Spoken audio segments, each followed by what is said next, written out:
জীবনে টাকাই কিন্তু সব কিছু এনে দিতে পারে না।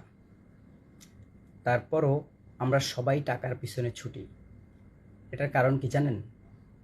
এটার কারণ হচ্ছে টাকা সব কিছু যদি নাও এনে দিতে পারে, কিন্তু বেশিরভাগ সমস্যাগুলোর সমাধানই হচ্ছে টাকা।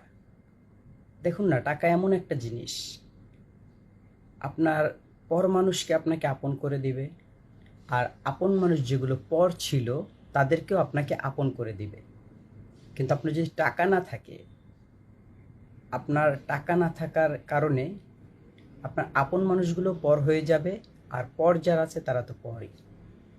তাই আমরা সবাই টাকার পিছনে ছুটি। আমরা সবাই জানি যে টাকা আমি যখন মারা যাব তখন আমাকে আটকিয়ে রাখতে পারবে না, কিন্তু তারপরও টাকার পিছনে ছুটি। এটার কারণ এটাই যে টাকা থাকলে প্রত্যেকটা মানুষ আপনাকে ভালোবাসবে এবং আপনাকে সবসময় সাপোর্ট করবে। যে ব্যক্তির কাছে টাকা নেই, যে মানুষটি বেকার, যার পকেট শূন্য, সেই বুঝতে পারে যে দুনিয়াটা তার জন্য কতটা কঠিন। শুভ সকাল সবাইকে।